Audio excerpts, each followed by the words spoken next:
deploy the condom onto, you know, the dick, the dildo, whatever. It's way more fun than going like with your fingers.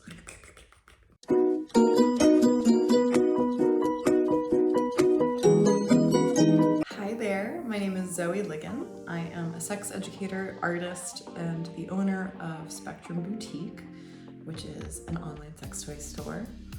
I'm also the author of Carnal Knowledge, Sex Education You Didn't Get in School, my book, and I'm also an adult content creator.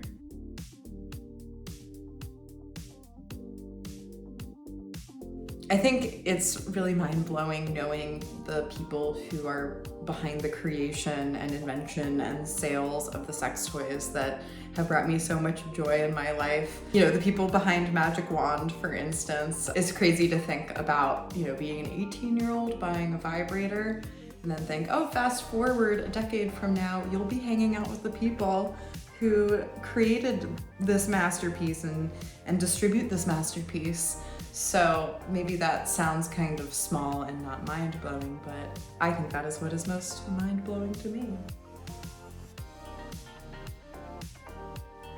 So I started making sexual collage art when I was 18, and I was just cutting up old porn magazines and making them into collage art. Then somebody saw the art I was making and said, hey, if you like doing this, you'll probably also like selling sex toys. And it was from a woman who worked at a sex toy store. Lo and behold, I got hired at working at a sex toy store, and just having so many back-to-back conversations with people about their sex lives, their hang-ups and their taboos, I felt really inspired to start writing about all of the commonalities I was seeing between what everybody was saying. And that kind of gave birth to my writing career. I was writing articles for Refinery 29, Vice, things like that. Porn art and writing on Tumblr is where I'd say I got my start, which is funny to think back on, honestly. I've had a lot of soapboxes throughout the years. For a really long time, I think I would have said squirt is not pee would be my soapbox, but I'm really tired of having that fight with people, and it's a complicated one. So my soapbox currently would be circumcision, and specifically just kind of like the default mainstream practice of it in the United States. People don't really even know why we do it or why we continue to do it, and if we looked into the history of it, I think people would be pretty shocked. And it's just a really taboo conversation. It's also a really personal and vulnerable one to have with people. People have strong opinions on it one way or the other, I find.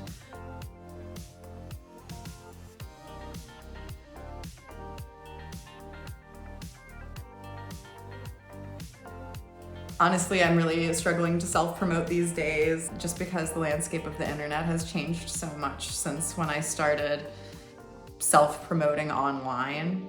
And you know, what worked for me 5 years ago doesn't necessarily work for me today, but I'm still trying. But I just try to be my earnest self. I let my weird sense of humor come through, and hopefully people will see that. And if they're into it, that's great. And if I'm not for them, that's also okay. Sharing what I'm passionate about with other people, and hopefully that passion carries over to them.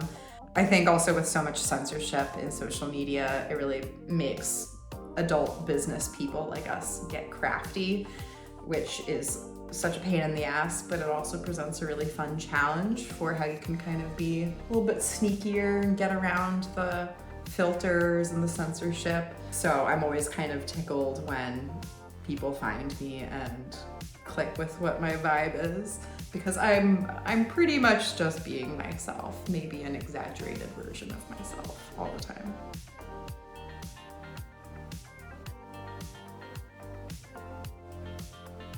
I always thought it'd be really fun to be a mail carrier, simply because I wanted to like go door to door and just know people in a neighborhood. I wanted like an excuse to like kind of just like talk with people in a leisurely setting.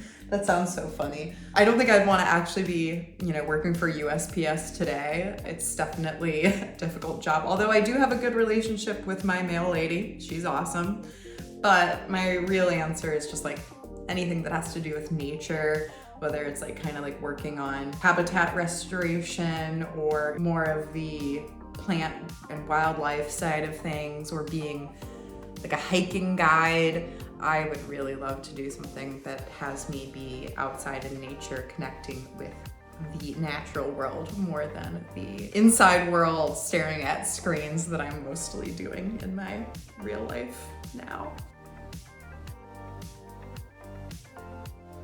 I want to say the answer is no, but in reality, I think sometimes it's the most mundane things, just like people don't know where the clitoris is, but like, if you look at our history of sex education, it makes perfect sense why people don't know. But it's kind of like the simple things like that, or just that, people are really closed-minded in a lot of ways.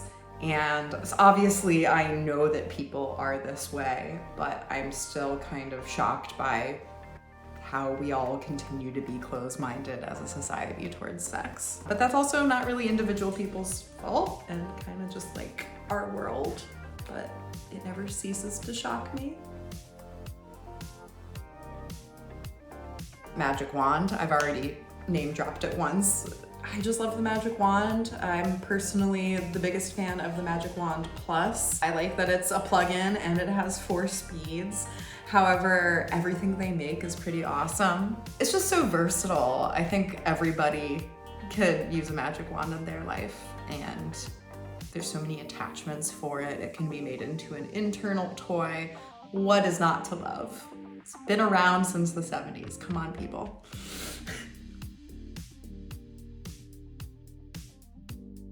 Don't give up. You are not alone. A lot of people struggle with this, myself included. I was having sex with a partner for years before I ever masturbated, and then eventually figured out how to achieve orgasm on my own. There's nothing wrong with you if you are struggling to orgasm, or orgasm infrequently, or you can only orgasm one particular way. Don't get discouraged. Try new methods. Just because it's not fireworks right away doesn't mean you shouldn't continue to explore and try and modify what you're doing to make it feel good for you. And it's okay to not have orgasms. A lot of the pleasure of sex is just like the journey. So take away the pressure of self-doubt and focus on things that feel good. Hands down, Liquid Blackberry Fig. It has been my favorite since I tasted it. I've heard other sex educators say it belongs on a charcuterie board. Put it on a cracker with some cheese. It's really good. Blackberry Fig, I mean, come on.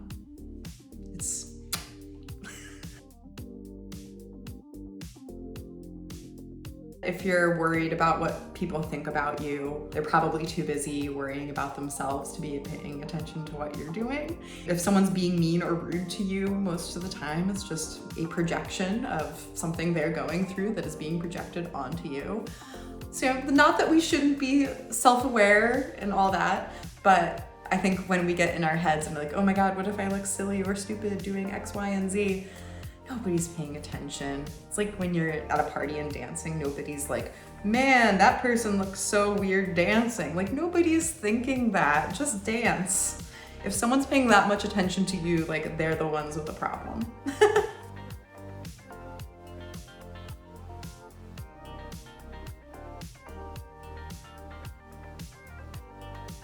Use something as an icebreaker. You can use me as an icebreaker. You can be like, I watched this weird interview with this lady and she was talking about kink, and that's what I say when people, I'm talking about pegging or whatever, and people are like, how do I bring it up? It's be like, say you heard somebody talking about pegging and it tickled your fancy. Porn is a really great icebreaker, whether you're watching it alone or with your partner. You can be like, oh, I saw this thing and I thought that would be a really fun thing to try out. see where the conversation goes from there. But I think it also really depends on what the specific thing that you want to do is, because depending on what that is, there might be different things that are making you hesitate to bring it up to a partner. So just remember that what is weird is purely subjective, and for all you know, the thing that you've been nervous about bringing up to your partner is something that they've been wishing you would bring up. You just never know until you have that conversation.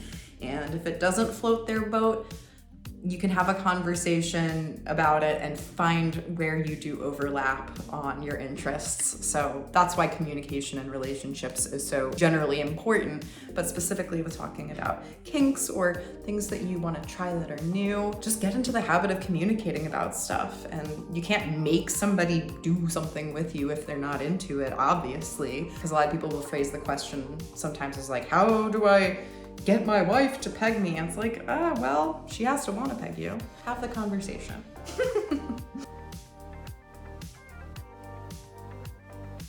I went to the 2018 AVN show in Vegas. That was my first time going to like a more adult-oriented event, and I was with my now fiance. We had just started dating, so it was really fun to be at a new event like that for me, also with a new person. And I just felt like I was in Willy Wonka's chocolate factory there. Everyone's just very unabashedly sexual. People are being outspoken at AVN, and I just had a really great time soaking it all in.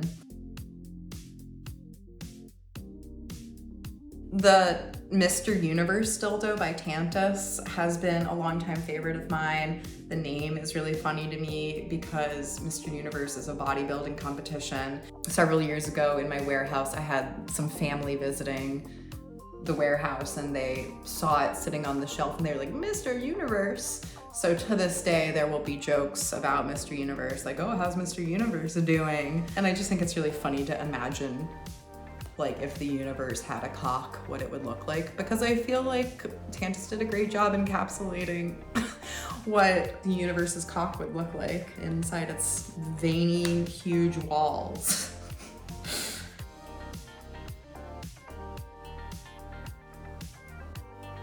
Whenever I've seen a live demonstration of something at like a sexological conference, I think it's so fun. I've seen a lot of porn in my lifetime. I've been to sex parties. I've had a lot of sex, but there's something so wholesome and fun about being at a conference where like people are clothed, but someone's doing a fisting demo or something like that in this more knowledge sharing setting. I always think that's really fun. People who are looking and maybe they are aroused, but they also want to learn from the thing they're watching. I think that that is a how is this my life moment.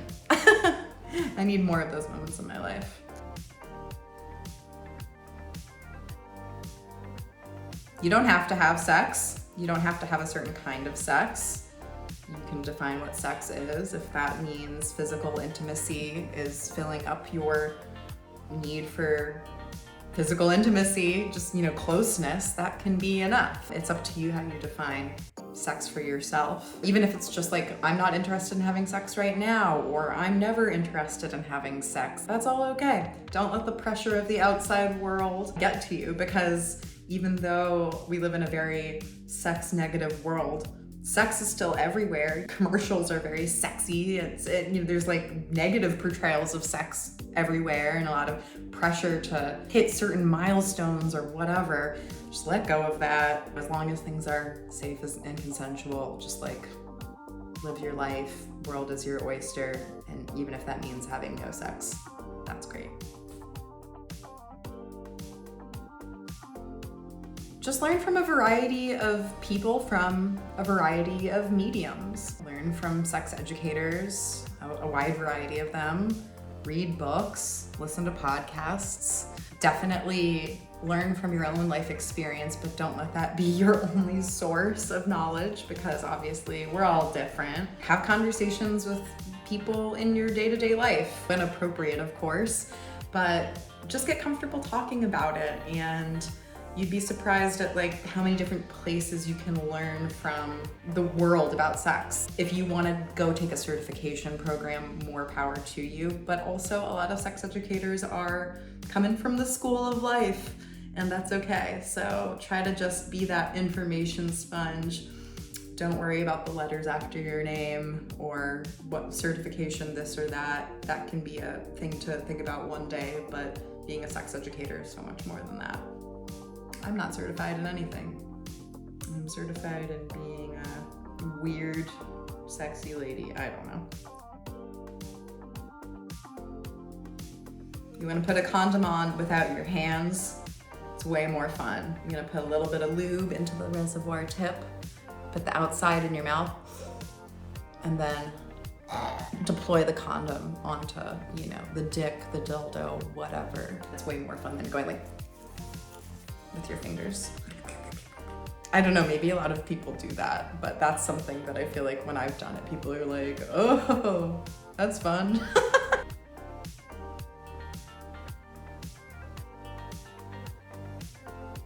I would tell myself that I don't have to pour my heart out. Every little vulnerability doesn't need to be aired out on the internet. I really exploited myself just in the sense that I was like, I'll tell you anything, just listen to me. I just shared a lot of my personal life really early on, and I don't regret it, but I certainly could have thought a little bit more with what I wanted to share with the world at the time, and that's okay. Yeah, it's hard to get your voice out there, and sometimes we like to, you know, tell like our trauma to people so that they know who we are and where we're coming from. But that's also a lot of very personal information to have out there. You can be more chill about how you want to share that with the world.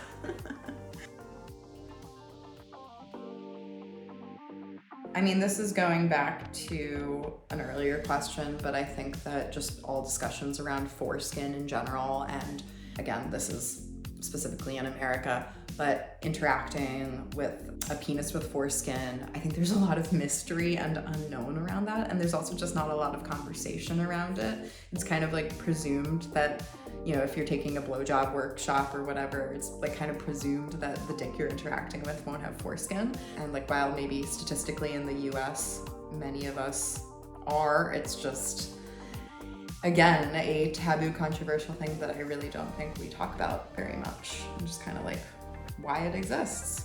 But under-discussed sexual product, I would also say like lube, because even though a lot of us know that lube is amazing, going back to the things that shock me, you would be shocked how many people don't use lube or think that using lube means there's something wrong with you.